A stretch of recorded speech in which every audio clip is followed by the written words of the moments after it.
SDG 8번 특강에 오신 참가자분들 모두 환영합니다. 저는 오늘 SDG 8번 강연 세션의 사회를 맡은 SDSN 뉴스 코리아의 전동훈 주임입니다. 오늘 SDG 8번 강연을 맡아주신 김정태 대표님께서는 사회혁신가로서 비즈니스를 통해 사회혁신을 돕고 소셜 임팩트를 만들어 나가고 계십니다.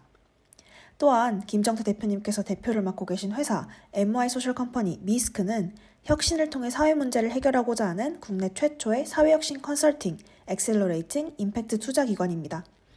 오늘 대표님께서는 혼자서는 세상을 구할 수 없다, 사회적 기업가 정신과 임팩트 투자를 통한 발전이라는 SDG 8번 관련 주제로 특별한 강연을 해주실 예정입니다. 현재 전 세계적으로 기후변화와 인구 감소, 양극화 심화 등의 문제가 심각해지는 상황에서 이런 사회 문제들을 지속 가능한 비즈니스로 해결하고자 하는 임팩트 투자에 대한 관심도 굉장히 커지고 있는데요. 이런 시기에 지속 가능 발전에 깊은 관심을 가지고 계신 참가자분들께 이번 강연은 소중한 기회일 듯합니다. 대표님께서 귀한 발걸음을 해주신 만큼 강연을 잘 들어주시고 더하여 질의응답도 적극 활용하시어 풍부한 인사이트를 얻어갈 수 있으시기를 바랍니다. 그럼 다들 큰 환호와 함께 연사님을 맞이해 주시기 바랍니다. 제가 빠르게 준비한 거 얘기하고 여러분 질문 좀 받겠습니다. 저는 유엔에서 활동을 시작을 했고요. 제 커리어는 이런 비영리적인 접근을 통해서 사회 문제를 해결하는 부분들에 관심을 갖게 됐고, 5년 정도 근무를 하면서 고민이 시작이 되게 됐어요. 그 문제를 일으키는 근원적인 부분도 해결이 필요한데, 유엔의 역할은 근원적인 문제를 건드리기보다는 실제 문제가 발생했을 때 그 문제를 해결하는 것만으로도 벅차기 때문에 이것을 어떻게 해결해야 될까 그런 고민들을 가지게 됩니다. 그래서 유엔을 떠나서 사회적 기업이라는 거를 공부하게 되고 영국에 가서 그리고 한국에 와서는 지금 있는 MI 소셜 컴퍼니라는 곳에서 쭉 2011년부터 근무하고 있고요. 사회나 환경의 문제가 비즈니스의 기회가 되고 그래서 비즈니스를 통해서 사회나 환경의 문제를 해결할 수 있다라는 부분을 해가고 있고 이러한 가설들이 지난 14년 동안 굉장히 힘든 시간도 있었지만 지금은 가능한 영역이 있는 걸로 보고 있습니다. 그래서 저희는 컨설팅과 엑셀러레이팅, 투자 세 가지를 크게 하고 있는데요. 그중에 투자 쪽은 아시아 최대 규모가 됐고 저희가 투자한 기업들이 약 한 200건 이상 그리고 이런 기업들을 다 모으면 한 2조 원 정도가 됩니다. 그리고 연간 280개 정도 스타트업을 저희가 육성을 해요. 그래서 다양한 분야의 스타트업들을 만나게 되는데 저희는 스타트업들이 하나의 고유한 렌즈라고 생각해요. 세상을 바라보는 더 나은 정의, 세상을 향한 이런 창업자의 하나의 시선, 그 시선들을 1년에 한 200개에서 300개 정도로 모으는 거죠. 이런 렌즈를 통해서 저희는 세상을 바라보는, 세상을 다르게 해석하는 그런 뷰, 그리고 관점을 얻게 되고요. 그런 관점들이 물론 가설일 수도 있고, 가설이 실패할 수도 있겠지만, 그런 걸 계속 보다 보면 사회나 환경의 문제를 해결할 수 있는 더 나은 관점을 가지게 된다고 생각합니다. 저희는 성수에 자리 잡고 있고요. 그리고 이런 기업들을 통해서 과연 소셜 벤처나 사회적 기업도 유니콘이 될 수 있을까? 뭐 그런 부분들의 가설 검증을 해가고 있는데 부산에 있는 이 소셜 벤처는 올해 매출이 1,000억 원 이상이고 내년에 증시에 상장하는 걸 목표로 하고 있는데요. 드디어 이런 소셜 벤처도 어느 정도 규모가 가능하다는 것을 입증해 가고 있는 시대가 됐습니다. 뭐 저희는 지방에도 투자를 해요. 그래서 제가 지금 있는 제주도에 여러분들이 들어보셨을 것 같은데 해녀회복이라는 곳에 투자했고요. 해녀분들이 나이가 고령화가 돼도 해녀라는 직업을 계속 하시다 보면 사고가 많이 나는데 고령 해녀분들이 자기의 그런 이야기를 통해서 관객들과 함께 교류를 하고 실제 소득을 올리고 또 지역을 활성화하는 이런 부분들이 저희가 하는 영역이죠. 오늘 저는 여러분께 크게 두 가지 얘기를 드릴 건데 첫 번째는 기업과 관련된 얘기입니다. 네, 여러분 혹시 기업가에 대한 이야기 들어보셨을 텐데 이 두 가지는 사실 두 가지 다른 의미가 있어서 이 두 가지를 구분할 수 있는 것을 여러분들이 꼭 해보시면 좋을 것 같아요. 나는 기업가가 아니다라고 생각했던 분들은 아마 화면상에 왼쪽에 있는 비즈니스를 하는 사람이라는 부분에 있어서 나는 비즈니스와 상관없다 생각했을 것 같은데요. 원래 원천적인 정의는 여러분 오른쪽에 있는 일어날 기자, 뭔가 새로운 가치를 창출하는 사람, 이것을 value creator라고 해요. 그래서 이런 사람으로서를 앙터프로너라고 하는데 저는 여러분들이 어떤 직장에 가든 영리 기업에 가든 비영리의 기업을 가든 교직원이 되고 공부를 하든 상관없이 여러분 이 밸류 크리에이터 즉 앙터프러너로서의 기업가가 나도 가능하다라는 생각을 꼭 해보시면 좋을 것 같아요. 저는 유엔에서 이 두 가지의 정의를 우연하게 배우게 됐고, 이게 제 인생에 엄청난 분수령이 됐습니다. 나는 사업가가 아니야. 나는 뭐 돈을 버는 사람과는 전혀 소질이 달라라고 생각했지만, 실제 저는 요 오른쪽에 있는 앙터프러너가 가능하다는 걸 알고 나서 저는 그런 도전들을 많이 했어요. 한 경찰이 있었는데 건널목에서 어르신들이 자꾸 사고가 나요. 무단 횡단을 하다 보니까. 그래서 일반적인 경찰관이라면 그냥 넘어갔을 그런 현상을 가지고 어르신들에게 물어봤다고 해요. 어르신들 왜 이렇게 무단 횡단을 하세요? 라고 물어보니 나이가 들면 그냥 서 있는 거가 힘들기 때문에 가급적 차가 없을 때 빠르게 뛰어간다고 하더라고요. 거기에 착안해서 이런 건널목마다 의자를 하나씩 배치했는데 그 의자에 어르신들이 앉게 되고 건널목에서 사고가 날 확률이 70% 급감하게 되는 걸 보게 됩니다. 자, 이게 바로 문제를 보고 그 문제를 내가 어떻게 해결할까라는 밸류를 고민하는 사람들, 이걸 바로 앙터프러너라고 합니다. 그게 경찰관이 됐든 어떤 모습이든 여러분들도 그런 가치를 만들 수 있겠죠. 자, 이런 부분들을 기업가 정신에서는 뽀빠이 모멘트라고 하는데 뽀빠이라는 만화를 보게 되면 나를 더 이상 참을 수 없게 만드는 그런 문제들이 우리에게 항상 있다는 거죠. 여러분들에게 문제 의식을 갖게 되고 또 누가 시켜서 누가 하라고 해서 하지는 건 않지만 나를 참을 수 없게 만드는 이슈나 아젠다가 있나 그게 바로 기업가 정신의 시작이라고 보시면 되겠어요. 그리고 뽀빠이 모멘트는 꼭 하나만 존재하는 건 아니에요. 일상적으로 굉장히 다양하게 존재하고 누적적으로 쌓여가는 이런 뽀빠이의 문제 가운데 어떤 것들이 기회가 돼서 실제 그 밸류를 만들어가는 부분이 됐겠죠. 저는 창업가들을 육성하다 보니까 창업가들이 왜 시작했는지를 많이 알게 되는데 제가 만난 창업가 중에 한 사람이 이 사실을 저한테 보여준 적이 있습니다. 어떤 분이 폐지를 줍는 현장인데 그 리어카에 그 자녀로 추정된 아이가 곤하게 잠을 자고 있어요. 나는 이런 문제, 이런 더 이상 어린 아이들이 리어카에서 곤히 잠을 자는 이 사회가 되지 않도록 나는 뭔가를 하겠다라고 외치는 이 기업가에게 바로 이런 모습들이 뽀빠이 모멘트라고 보시면 됩니다. 그래서 사회적 기업가란 어떤 특정한 문제를 해결하기 위해서 현재 내가 가지고 있는 자원과 네트워크, 환경을 10분 활용해서 여기서부터 내가 지금 할 수 있는 것을 행동하는 사람인 것을 사회적 기업가, 소셜 앙터프러너라고 하겠죠. 저도 이런 부분들의 중에 하나가 개발도상국 아이들에게 그림책이 없다라는 것이 저에게도 특별하게 뽀빠이 모멘트였고 그런 부분들을 아프리카나 다양한 곳에 저희가 후원금을 모아서 현지어로 된 그림책을 제작하고 또 고등학생, 직장인들 같이 그림책을 그리고 번역도 하면서 지금까지 23개국 이상의 30만 권 이상을 현지어로 된 그림책을 제공하는 이런 사단법인을 만들어서 저도 이런 사이드 프로젝트를 해가고 있습니다. 여러분들도 이런 어려움들이 느끼는 부분이 있을 거예요. 그럼 그런 부분들을 지금 할 수 있는 것에서부터 시작하는 거를 요청드려요. 1951년이 한국 전쟁이 진행됐던 시기죠. 그때 저쪽 뒤에 보면은 그 당시 광화문, 이게 지금 광화문 쪽의 모습이에요. 그 광화문 쪽의 당시 모습에서 이 모습을 봤던 더 타임즈의 기자는 여러분 많이 아시죠? 더미에서 장미가 자라는 것을 기대하겠다. 이런 기사를 한 누군가가 있었지만 사실 같은 시기에 한국을 방문한 또 다른 사람은 또 다른 그런 꿈을 꾸고 여기에서부터 내가 할 수 있는 게 무엇일까를 생각했습니다. 그런 사람들, 많은 사람들 중에 하나가 여러분 많이 아시는 월드비전 알죠? 월드비전의 만들게 된 밥 피어슨이라는 분이었는데 밥 피어슨이라는 분은 그 당시 미군의 종군 기자로 왔던 분이세요. 근데 종군 기자로 왔지만 이 아이들이 부모를 잃고 살아가는 모습을 보면서 분연하게 자기의 뽀빠이 모멘트를 느끼고 세계적인 구호 단체 월드비전이 바로 거기에서부터 시작하게 된 거죠. 자, 이런 이야기들은 찾아보면 굉장히 많습니다. 국제 적십자사 창립자인 앙리 뒤낭은 노벨 평화상 첫 번째로 받으신 분이죠. 근데 원래 이분은 밀가루를 만드는 중소기업 사장이셨어요. 그러다가 회사 비즈니스 때문에 어떤 들판을 걷고 있는데 그 들판에서 전쟁이 끝났지만 전쟁이 끝난 그 적군들을 찾아서 부상자들을 다시 때리고 죽이는 모습을 보면서 충격을 받습니다.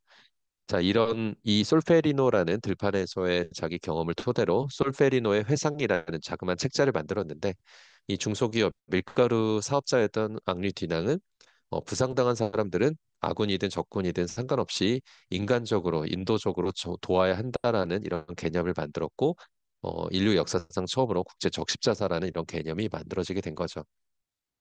뭐 저도 처음에는 국제 적십자사를 볼 때 뭐 국제법을 전공했고 또 귀족이고 뭐 이런 사람들이 만들었을 거라 생각하지만 그렇지는 않습니다. 자, 그래서 이 세상의 굉장히 큰 변화들은 모든 것들이 준비되고 그것을 가장 잘할 수 있는 사람들이 한 경우도 물론 있겠지만 이렇게 자기가 봤던 우연한 기회에 또 그것을 문제로 생각하고 그것에 대해서 지금 할 수 있는 것을 했던 사람들이 굉장히 큰 변화를 만들었다 보시면 돼요. 웨지우드라고 하는 이 유명한 그 영국의 도자기 브랜드가 있는데요. 이 사람은 자기가 살던 시대가 노예 무역과 노예 제도가 합법화됐던 당시 영국이었어요. 그런데 아무리 생각해도 이것은 나의 양심에 맞지 않기 때문에 웨지우드라고 하는 이 영국 왕실에 납품하는 유명 도자기에다가 나는 사람도 아니고 형제도 아닙니까라는 노예의 모습이 그려진 문구와 노예 모습을 자기의 도자기, 접시 뭐 이런 것에 다 넣게 됐는데 이런 부분들이 그 당시 영국 상류층에게 센세이션을 불러일으키게 되고 그런 인지를 확산하고 공감대를 얻어서 추후에 노예 제도가 폐지되는 그런 모습까지 가게 되죠. 그래서 이 사람은 18세기에 스티브 잡스라고 불릴 만큼 혁신적인 사람인데 자기가 잘하고 좋아하는 이런 도자기에다가 그런 사회적인 의식을 넣었다고 보시면 되겠습니다. 저는 디자인 띵킹이라는 부분들을 유엔에 있으면서 접하게 됐는데요.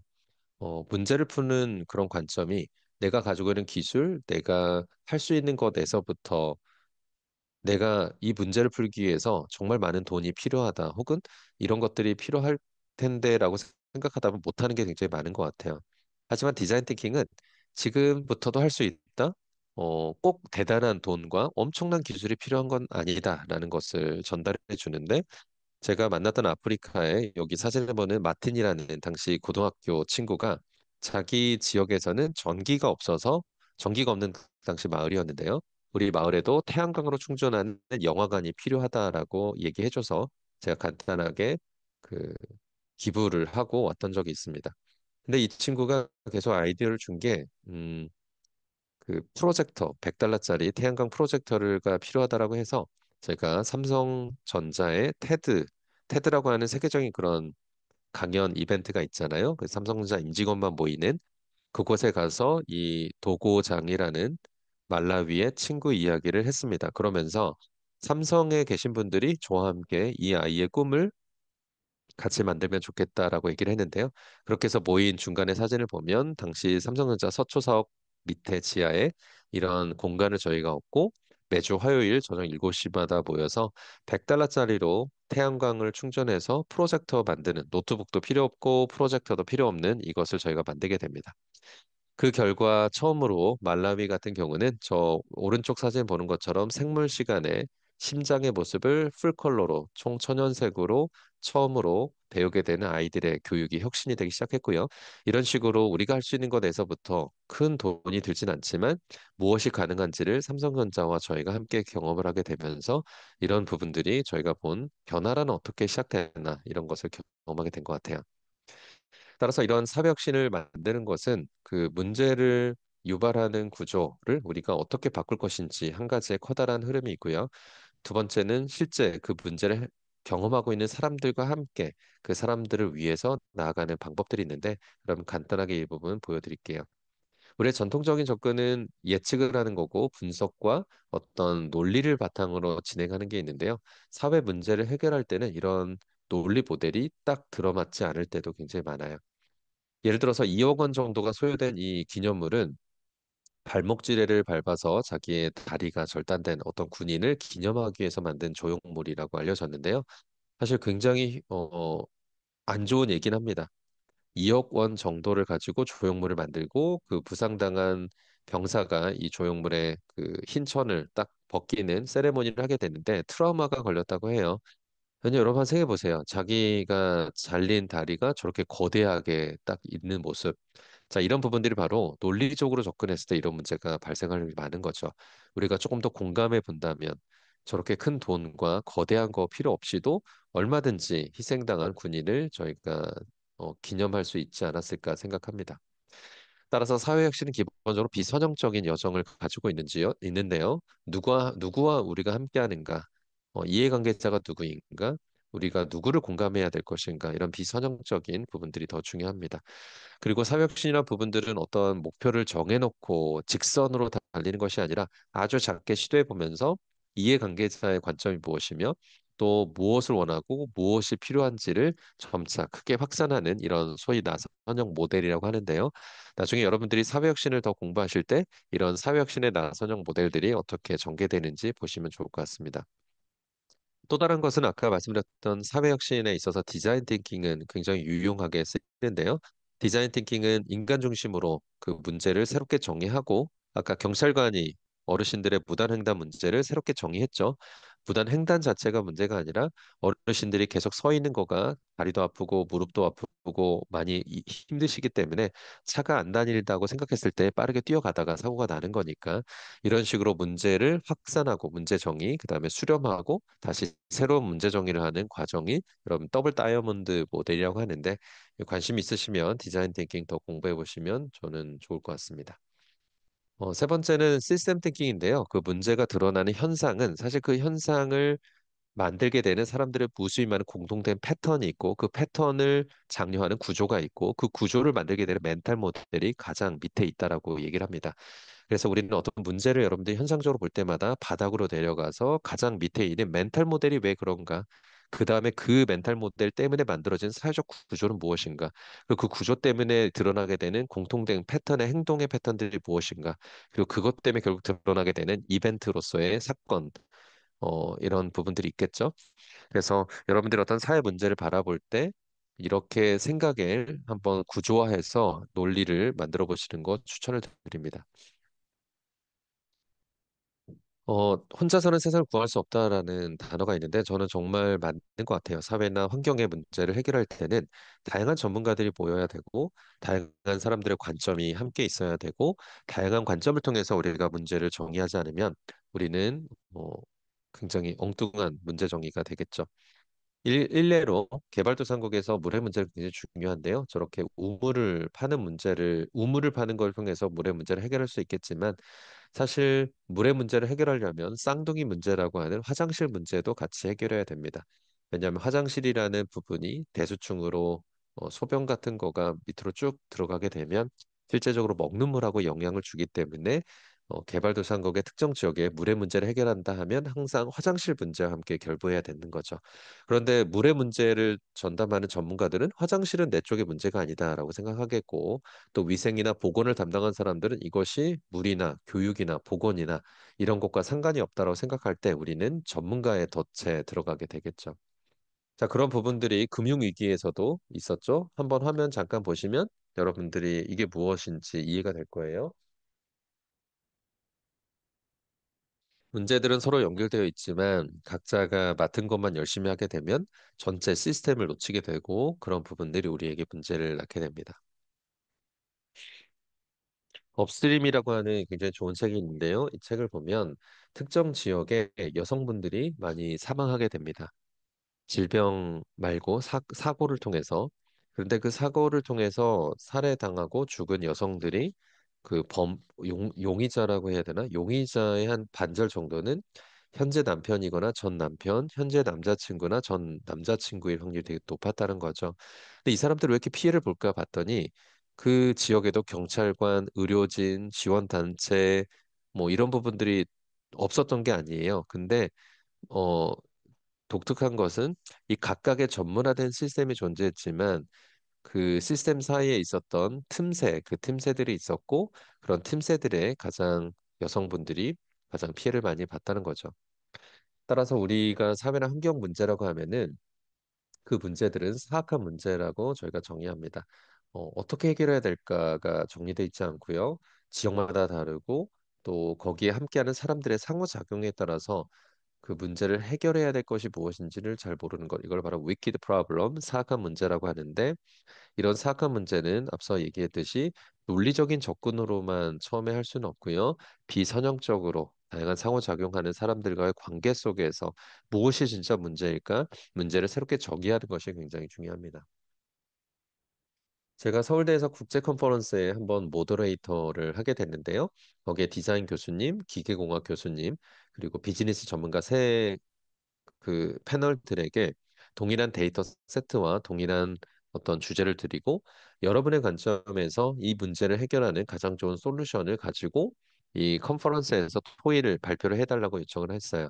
그래서 제가 활동했던 아프리카 말라위에 이런 자료들을 다 보내드리고 여러분의 관점에서 진짜 문제가 무엇인지 문제 정리와 솔루션을 해달라고 요청한 거죠. 제일 먼저 비즈니스를 하셨던 대표님은 그 당시로서는 굉장히 신기한 어떤 접근을 가져오셨는데요. 바로 물을 다 끓여서 먹게 되면 이산화탄소가 나오다 보니까 물을 끓일 필요가 없이 저 가정용 정수기를 다 보급하고 그 가정용 정수기를 통해서 결국에 대체된 그런 땔감들 그리고 그 나무를 떼지 않게 되면 이산화탄소가 절감이 되잖아요. 그런 부분들을 탄소 배출권으로 거래해서 사업하겠다 이렇게 발표를 해서 굉장히 사람들이 신기해했습니다. 두 번째 기계공학과 서울대 교수님은 다양한 통계 분석 자료 이게 발표하셨던 내용들인데 그걸 가져오셨어요. 고도, 위도, 습도, 온도, 그다음에 그 여러 가지 위성 그 통계를 가져오시면서 특정한 지역에 아이들이 회사 그 집에서부터 보건소와 학교로 가는 부분이 우기 지역에 그곳이 침수되기 때문에 가는 길이 막히게 된다. 그래서 우리가 어떻게 하면 아이들이 학교랑 보건소에 접근하는 접근성을 강화시킬 것인지에 대한 부분을 발표를 하셨고 정말 많은 분들이 호응을 얻었습니다. 마지막은 그 유명한 금호공대의 그 디자인 교수님이셨는데, 이분은 독특하게 유일하게도 제가 제공해드렸던 이런 사진을 정말 많이 활용하셨어요. 왼쪽에 있는 사진에서 예를 들어서 저 아이는 왜 더운 날에 저렇게 점퍼, 두꺼운 외투를 입고 있을까? 저런 부분에서부터 시작해서 극한적인 상황에서 어떻게 될 수일지 모르기 때문에 그런 온도라든지 먹을 것이라든지 이런 것들을 더 많이 가져오는 이런 사람들의 성향이 있다. 그래서 이런 지역에 필요한 것이 무엇인지를 이렇게 유추를 해주셨습니다. 여러분들이 보시기에 이 세 가지 접근 다 다양하죠? 그래서 제가 결국 토론회에서 말하고 싶었던 건 이거였는데요. 이 동일한 지역의 문제를 정의할 때 이 다양한 사람들이 모였더라면 얼마나 더 좋았을까? 이게 바로 제가 가지고 있었던 모더레이터로서의 핵심 메시지였습니다. 여러분들이 친구들, 뭐 비즈니스 전공했든, 사회학을 전공했든, 사회복지를 전공했던, 개발, 뭐 코딩을 전공했던, 정말 다양한 관점 있는 사람들이 처음부터 모여서 다양한 의견을 나누게 된다면 우리는 문제를 해결할 확률이 더 높아진다는 거죠. 자, 이제 마지막으로 테드의 영상이 재미난 게 있는데요. 토스트를 만드는 법에 대해서 어떤 방식으로 접근해야 될까에 대한 재미난 영상입니다. 세 가지 실험을 했는데요. 첫 번째 실험은 여러분들에게 종이 한 장만 주고 종이 한 장에만 토스트를 만드는 법을 한번 그려보라고 한 거고요. 두 번째는 종이를 무제한으로 주고 혹은 포스트잇을 주고 여러분들이 혼자서 또 토스트를 만드는 법을 쓰게 하는 겁니다. 세 번째는 무제한 종이를 주고 여러 사람들이 함께 토스트를 만드는 법을 한번 그려보라고 했는데요. 결과가 어떻게 됐을까요? 첫 번째는 혼자서 종이에 그린 건데요. 수준이 이거밖에 안 됩니다. 이게 유치원생이 아니에요. 어르신들이 한 건데 저렇게 된 이유가 뭘까요? 혼자 하게 되면 피드백을 받을 수가 없어요. 내가 이게 잘하는 건지, 이게 적절한 건지를 만들어 볼 수 없죠. 그러다 보니까 저 아이디어의 개수를 한 그 숫자로 표현하게 됐는데 혼자서 하게 될 때 평균 5개 정도의 그 프로세스에 머물게 되는 걸 보게 됩니다. 자, 그런데 단순하게 방법을 바꿔봤어요. 혼자서 하지만 종이를 여러 장 쓰게 됐을 때 어떻게 돼요? 한 평균 10개에서 11개 정도의 굉장히 세세한 아이디어의 양이 늘어나게 되는 거죠. 자, 우리 마지막으로는 그룹이 함께 존재했습니다. 그랬더니 어떻게 돼요? 평균 16에서 17번까지 프로세스가 더 조밀하게, 정밀하게 나오는 거죠. 여러분, 아이디어의 퀄리티는 언제 나와요? 아이디어의 퀄리티는 퀀터티가 많을 때 퀄리티가 높아집니다. 그래서 일단 굉장히 퀀터티가 많아져야 되고 다양한 퀀터티 수량 중에서 질적인 비약과 혁신이 가능하게 된다는 거죠.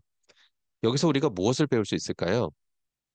사회나 환경의 문제, 이런 복잡한 문제를 풀 때는 우리는 다양한 사람들과 함께 많은 얘기를 나눠야 됩니다. 그리고 퀀터티를 굉장히 많이 신경 써야 돼요.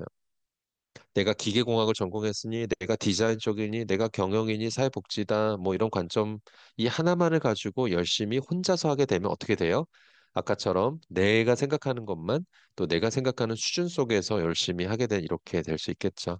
그래서 지금부터 여러분들이 이렇게 SDSN 유스 네트워크를 통해서 여러분들이 배울 수 있는 것들이 이런 다양한 관점들이 만나는 게 무엇일까? 그리고 그 속에서 여러분들이 결국 깨달을 거는 우리는 함께 해야 된다. 혼자서는 세상을 구할 수 없다. 이런 부분을 배워가시길 기대합니다. 자, 제 강의 발표 여기까지 마무리하고요. 여러분들 질문으로 같이 대화 나눌게요. 네, 대표님 강연 정말 잘 들었습니다. Q&A 세션으로 그다음 넘어갈 텐데요. 일단 사회 방법론이랑 현실에서 직접 적용할 수 있는 기업의 어떤 문제 해결 방법 이런 것들을 가치와 함께 설명해 주셔서 이해가 정말 잘 됐던 것 같습니다.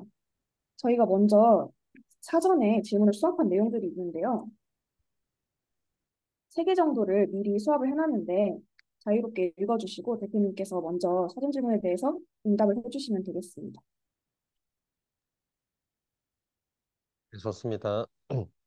저 왼쪽에 강지원, 이가은님 주신 거 읽어볼게요. 각 주체 간의 이해관계자 충돌할 때 이를 조율하는 방법에 대해서 네, 여러분들이 팀플을 할 때도 그렇고 그리고 사회에 나와서도 그렇고 이거는 항상 있게 되는 아젠다 같긴 해요. 이해관계자가 여러분 뭐라고 생각하세요? 이해관계자. 이해관계자는 좀 더 쉽게 표현하면 안 될 일도 되게 할 수 있는 사람들 그리고 되게 될 수 있는 것도 안 되게 할 수 있는 사람들을 이해관계자라고 합니다. 그래서 이해관계자는 부정적 이해관계자가 있고 긍정적 이해관계자가 있어요. 그래서 이해관계자 스테이크홀더라고 하죠. 스테이크홀더 매니지먼트는 경영에서는 굉장히 고급 전략에 속해요. 시장을 분석해서 경쟁자를 분석한 다음에 이기는 전략하는 것도 하나의 전략이죠. 그것을 바로 마이클 포터가 말하는 경영에 있어서 경쟁한다. 경쟁을 통해서 마케팅을 하고 뭐 다양한 게 있겠지만 그거보다 더 고난이도의 전략은 스테이크홀더를 매니지먼트하는 전략이라고 보시면 돼요. 왜냐하면 나의 성공을 내가 혼자 열심히 하는 것 내에서 만드는 것이 아니라 내 주변의 이해관계자들이 나의 성공을 도울 수 있도록 하면서 내가 성공하는 것은 굉장히 시간도 오래 걸릴 거고 또 전략이 필요하겠죠. 그러면 오늘 뭐 이 부분에 대해서 사실 몇 시간 동안 이야기해도 부족한 주제긴 한데 간단히 말씀드리면 이해관계자가 내 편이 되도록 만드셔야 됩니다. 그 이해관계자가 내 편이 되도록 할 때는 첫 번째 뭐가 필요할까요? 일단 내가 약간 손해보는 느낌을 갖는 느낌이 여러분 있으셔야 돼요. 그래야지만 누군가가, 내가 좀 얻는 게 더 많네? 내가 좀 더 이득을 취하는 게 많다라는 생각을 갖게 되면 통상적으로 그런 분들이 여러분들에게 나는 너를 좀 어떻게 도와줄까? 너가 필요한 건 뭐야? 라고 물어볼 확률이 많아요. 바로 거기에서부터 협력이 시작이 됩니다. 협력은 그 협력이 간절히 필요한 사람들이 내 것을 먼저 챙기고 내 이득을 먼저 취하려고 하면 아무도 함께 모이지 않아요. 그래서 그게 리더가 됐든 퍼실리테이터가 됐든 먼저 내가 약간 손해보고 일단 약간 내가 좀 부족하게 얻는 것 같은 느낌이 든다라고 한다면 저는 여러분들 이해관계를 잘 매니징할 거라고 생각합니다. 이 부분은 이렇게만 일단 간단히 좀 말씀드릴게요. 두 번째 이가은님, 김민서님 질문 주셨네요. 초창기 맞아요. 저희가 하는 투자는 특히 초기 단계 기업이라서 아직 뭔가 뚜렷한 제품이나 서비스가 없을 때 저희가 투자를 합니다. 그래서 그럴 때 저희의 기준이 있다면 어떤 건지 물어보셨네요. 여러분들이 잘 아시는 구글이나 에어비앤비 같은 모든 기업들이 항상 초창기에는 이런 기업들이 의미가 없다, 성공하지 못할 것이다, 성공할 수 없다라고 생각했던 수없이 많은 투자자들의 거절과 거부의 이야기들이 존재합니다.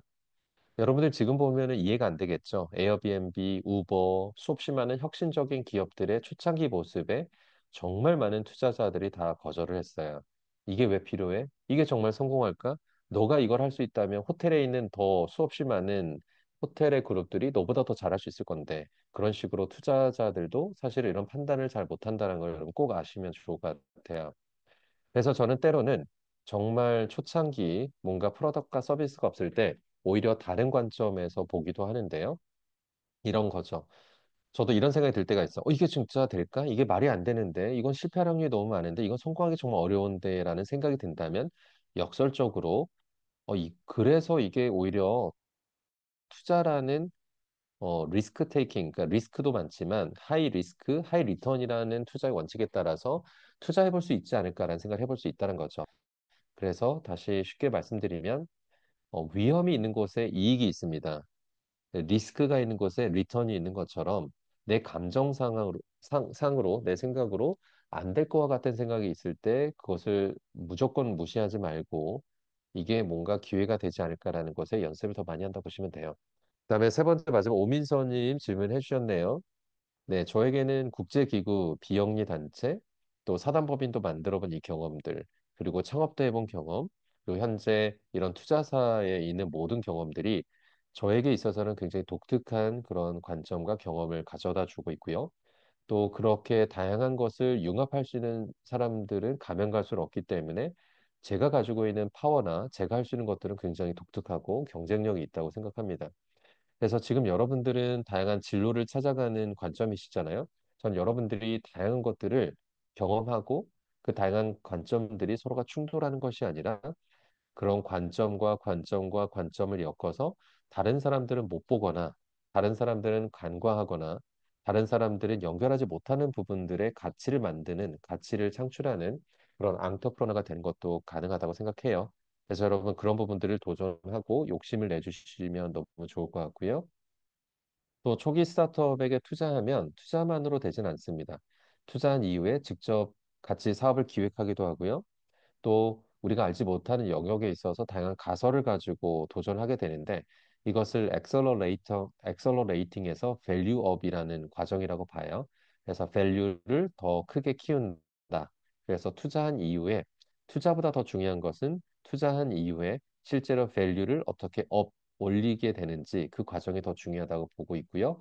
그런 과정 속에서 모니터링이라든지 또 그런 가치를 지표를 메저먼트하고 그 측정한 가치를 리포팅하는 이해관계자들에게 리포팅하는 부분도 중요하다고 말씀을 드리고 싶습니다.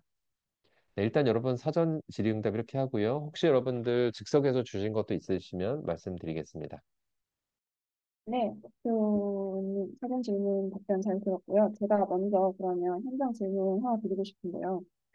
혹시 이제 임팩트 투자라고 하면 사회성과 수익성 사이에 어떤 균형이 좀 필요할 것 같은데 그쪽에서 어떻게 균형을 맞추시는지 그게 좀 궁금합니다.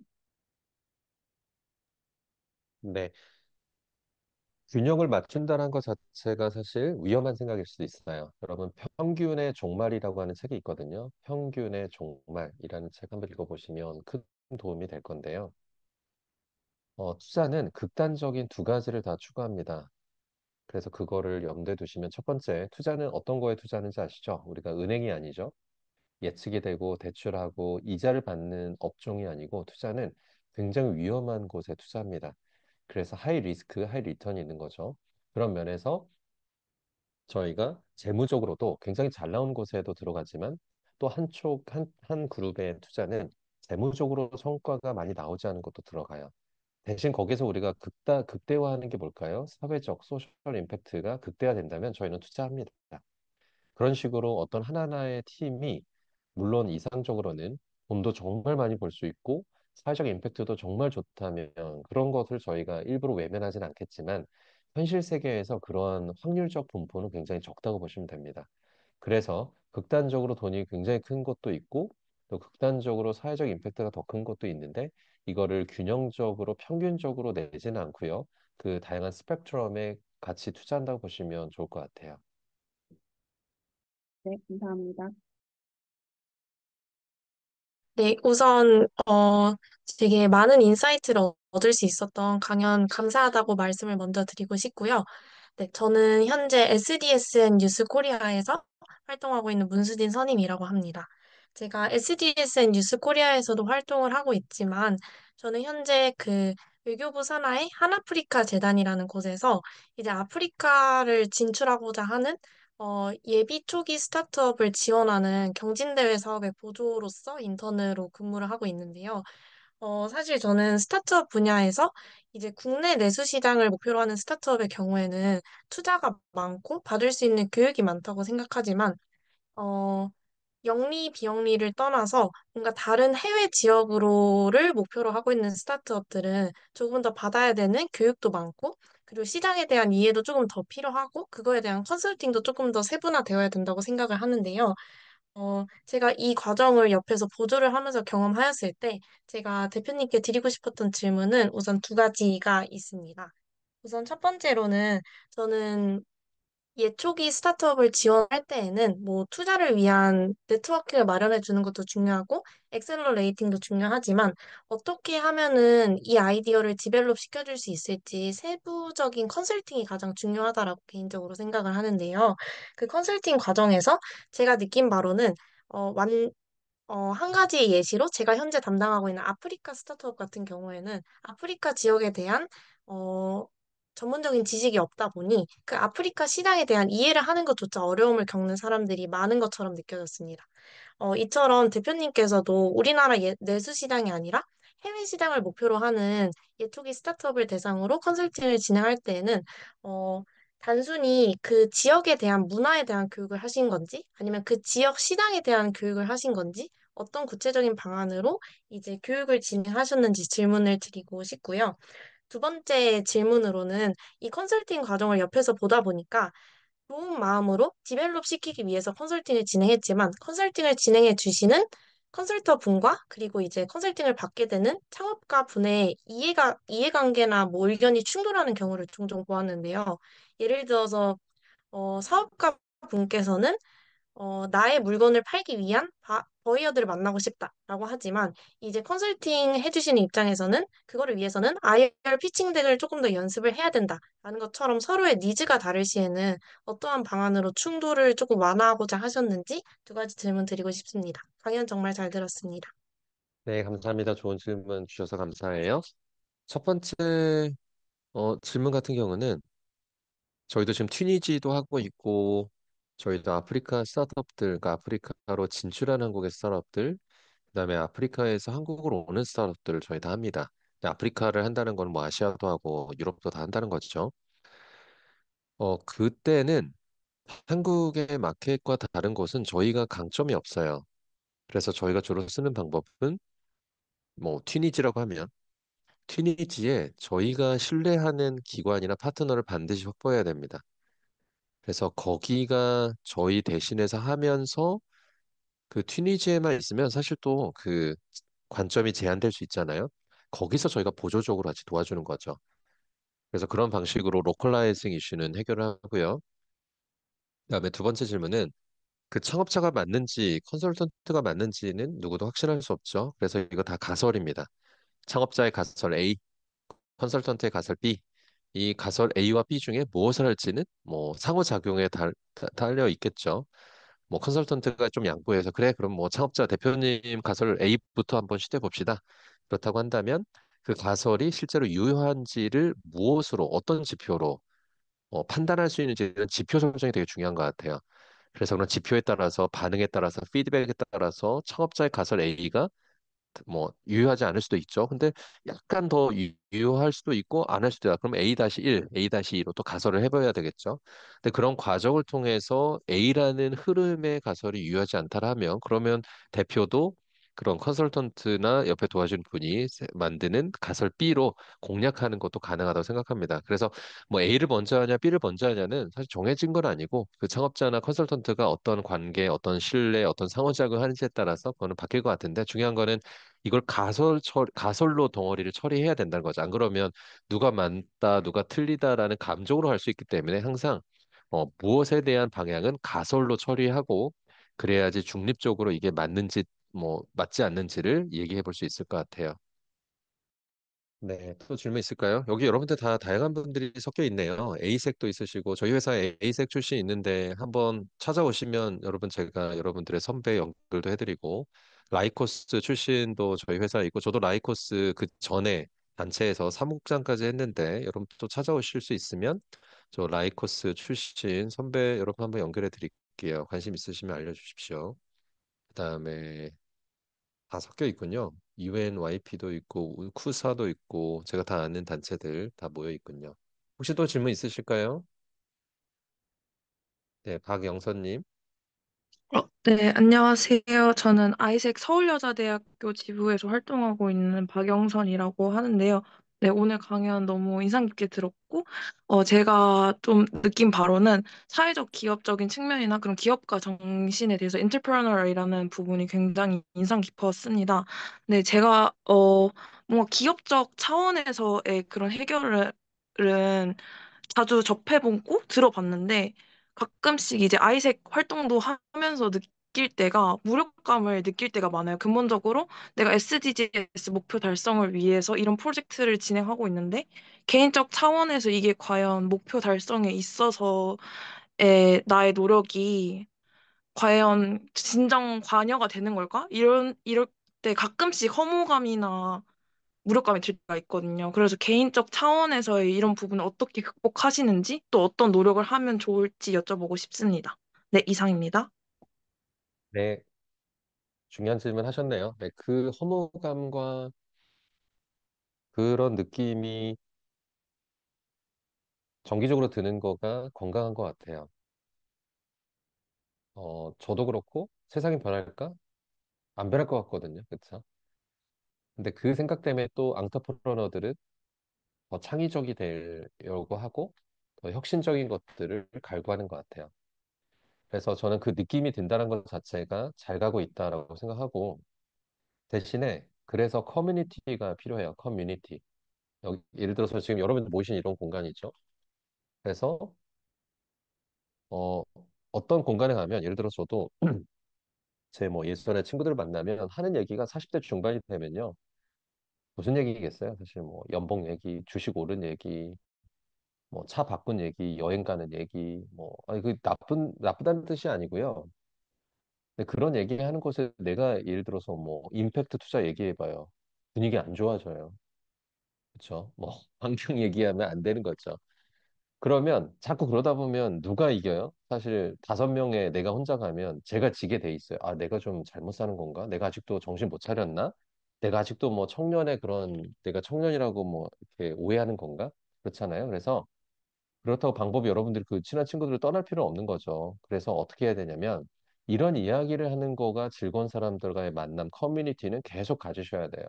저는 그런 분들과의 만남 정말 많이 하고요. 특히 내가 존경하는 사람, 내가 정말 따르고 싶은 사람. 그리고 막 힘들 때 그런 생각이 그래, 이 사람은 더 힘들겠는데 진짜 나보다 더 힘들겠지만 이런 거 잘 버티겠구나. 이런 생각하면서 제가 스스로 위로를 받는 거죠. 그래서 커뮤니티에 속하시고 여러분이 특정 영역과 특정한 부분에 정말 존경하고 본받고 싶고 따르고 신뢰할 수 있는 사람들하고 자꾸 어울리려고 노력하셔야 되고요.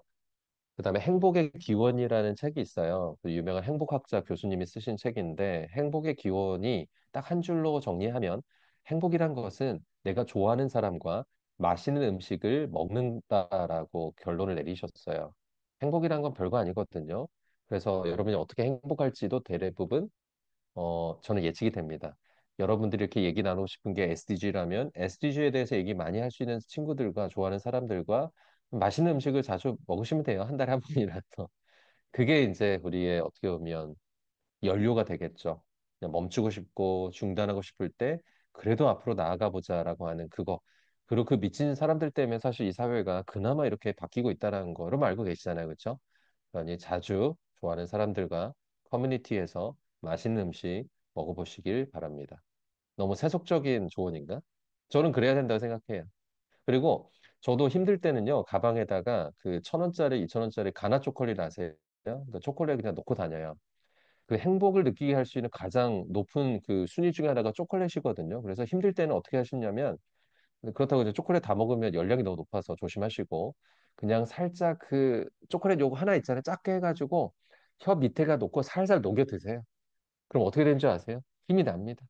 그래서 이렇게 다 방법을 찾으셔야 돼요. 네, 답변 감사합니다. 네, 문수진 선임님. 네, 혹시 다른 분들 질문 생각하시는 동안 한 가지 더 질문 드리고 싶은데요. 어, 저는 아무래도 개발도상국을 이제 사업 목표국으로 한 스타트업들의 요즘에 급부상에 조금 관심을 갖고 있는데요.